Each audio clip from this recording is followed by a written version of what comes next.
Consider करवा रहा हूँ आपसे, वो रिपोर्ट में क्या था और क्या है ये सारी डिटेल अभी आपके सामने करेंगे। क्योंकि जो दिक्कत वेरिकोसिल के पेशेंट रोज़ आना अपने डे टू डे के काम में या जो रहती है उसके बारे में भी बात करूँगा इसी वीडियो में।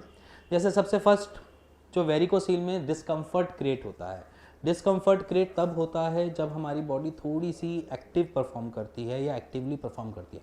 आई मीन टू से अगर आप किसी एक जगह पे बैठे हुए हैं और आपका ध्यान एक तरफ है तो हमारा स्क्रोटम अपने आप ही उसको रिलैक्स करेगा, उसको कॉन्ट्रैक्ट करेगा। ये हमारी स्क्रोटम की फिनोमिना होता है। अब उस फिनोमिना में क्या होता है कि जब वो रिलैक्सिंग मोड में होता है तो वो हमेशा क्या करेगा, स्क्रोटम को लूज़ कर देगा, जिसमें टेस्टिकल्स क्या हैं, थोड़े से हैंगिंग पोजीशन में आ जाते हैं, जिसकी वजह से पेन और डिस्कम्फर्ट क्रिएट होना स्टार्ट हो जाता है। अब उसके पीछे पेन क्यों क्रिएट होता है पहले ये समझ लेते हैं, या डिस्कम्फर्ट क्यों होता है।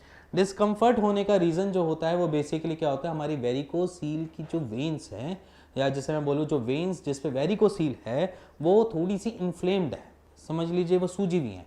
सूजी हुई किस रीज़न से हैं, सूजी हैं इस वजह से क्योंकि जब आप कहीं वेरिकोसील पढ़ते हैं या आप गूगल पे सर्च करते हैं, वो आपको ये कहता है कि जो वेन्स से ब्लड जो गो थ्रू कर रहा है वो उसकी वॉल ख़राब कर देता है, या उसके आउटर सरफेस की जो वॉल होती है उसको ख़राब कर देता है, जिसकी वजह से वो दिक्कत अराइज होती है। बट बेसिकली वो ऐसे वॉल नहीं ख़राब करता, बेसिकली उसको दिक्कत आती है उसको डाइसेक्ट करने में। मतलब मान के चलो अगर एक बस के अंदर आप बहुत सारे भीड़ है तो अगर एंट्री और एग्जिट करने में दिक्कत आ रही है तो क्या करेंगे, वो एक ऐसा पैसेज ढूंढेंगे जहाँ से वो निकल पाए।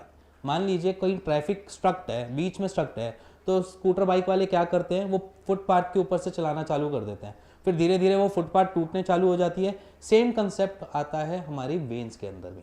वो ब्लड क्या करता है, वो डाइसेक्ट करता है वॉल्स के सरफेस से होता हुआ, जो हमारी वेन्स की वॉल्स होती है ना उसको डाइसेक्ट करता हुआ जाता है, जिसकी वजह से वहाँ पर इन्फ्लेमेशन आ जाती है, जिसकी वजह से सूजन आते हैं, जिसकी वजह से डिस्कम्फर्ट क्रिएट होता है। ये रीज़न होता है बेसिकली आपके डिस्कम्फर्ट और पेन होने का वेरिकोसिल में।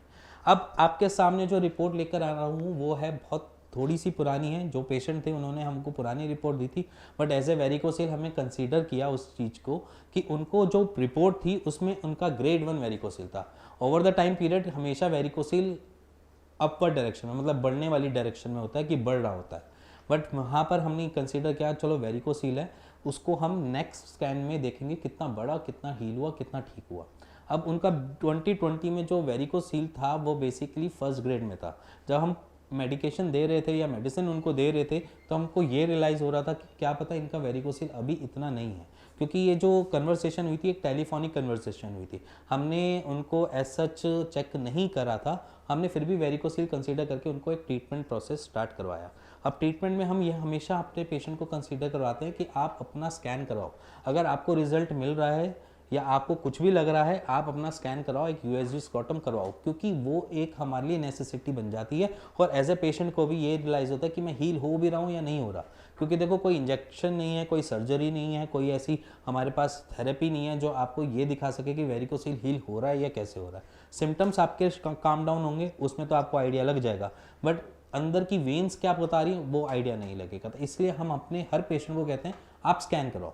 बट जैसे ही उन्होंने नेक्स्ट स्कैन करवाया उसमें उनका वेरिकोसिल ब्लैक, क्योंकि उनके सिम्टम्स के साथ साथ उनकी वेन का साइज भी ठीक हो गया था। अब आज की डेट में उनका जो ब्लड फ्लो है वो नॉर्मल है, कोई रिफ्लक्सेस नहीं डेवलप हो रहे, कोई भी वहाँ पर डायमीटर मोटा नहीं दिखाई दे रहा, नॉर्मल आई है, कोई वॉल्यूम छोटा नहीं हुआ टेस्टिकल्स का, कोई ऐसा इशू क्रिएट नहीं हुआ, और इसी के साथ साथ जो सिम्टम्स बन रहे थे वो भी सारे सॉर्टेड हो गए।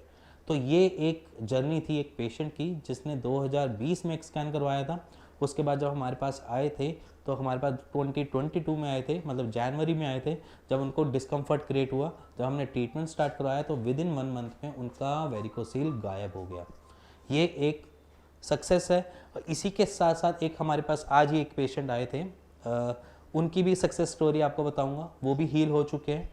ठीक है, ये हीलिंग स्टोरी मैं आपको हमेशा अपने हर वीडियो में बताता हूँ, इसलिए बताता हूँ क्योंकि एक आपके माइंड में मिथ बनी हुई है कि सिर्फ और सिर्फ सर्जरी ही एक ऑप्शन है। क्योंकि देखो एक चीज़ होती है फीड करना, आप किसी भी डॉक्टर के पास जाते हो वो आपके माइंड में यही फीड कर देता है कि ये तो सर्जरी है, इसका और कोई ऑप्शन ही नहीं है। ये एक फीडिंग मेथड होता है जो आपके बार बार माइंड में फीड कर दिया जाता है, जिससे आपको ये लगता है कि इसका लाइलाज बीमारी है, इसका कोई इलाज ही नहीं है। बट मैं जैसे जैसे मेरे पेशेंट्स क्योर होते हैं, मैं सबकी तो नहीं बना पाता, बट जो मेरे सामने एकदम से आती है चीज़ें तो मैं उसको आपके सामने रख देता हूँ। अगर कुछ पेशेंट मेरे को ये कहते हैं कि टेस्टिमोनियल बनाओ, मैं वही आज आपके सामने रख रहा हूँ। मैं पेशेंट से बोलता हूँ इसके रिगार्डिंग कि आप टेस्टिमोनियल मेरे साथ बनाया करो। बट मे बी शायद ये मेल ईगो पे होता है या वो मेल ईगो ले जाते हैं, जिसकी वजह से वो कैमरा फेस नहीं करते हैं। शायद ये एक मैं अपने इस ट्रीटमेंट का ड्रॉबैक आपके सामने रख सकता हूँ, या ड्रॉबैक जो मैं फेस करता हूँ वो आपके सामने रख सकता हूँ। इसी के साथ साथ अगर आपको कुछ भी क्वेरी होती है ना वेरिकोसील के रिगार्डिंग, आपको लगता है कि वेरिकोसील में डिस्कम्फर्ट हो रहा है या पेन हो रहा है, या आपको ऐसा लगता है कि वेरिकोसील मैंने तब डिटेक्ट हुआ था, अब तक कोई प्रॉब्लम नहीं दे रहा, तो आगे चल के भी कोई प्रॉब्लम नहीं देगा। वैसे ज़्यादातर नहीं देता, बट फिर भी एक टेस्ट कराने में और क्या जाता है कि अगर वो ग्रेड बढ़ रहा है, आपकी फर्टिलिटी को हैम्पर कर रहा है, तो एक बार तो चेक कराओ। क्योंकि कुछ टाइम अगर आप अपने इस वेरिकोसील को थोड़ा ध्यान से देख लेंगे या उसके ऊपर ध्यान दे देंगे तो शायद ये जल्दी क्योर हो जाए। क्या पता मेरी एक्सरसाइज से ही ठीक हो जाए, जो मैंने आपको दिखा रखी है, जो आपको मैंने बता रखी है एक्सरसाइज, क्या पता उसी से ठीक हो जाए। आप घर बैठो एक्सरसाइज परफॉर्म करो, क्या पता वही आपको क्योर दे दे।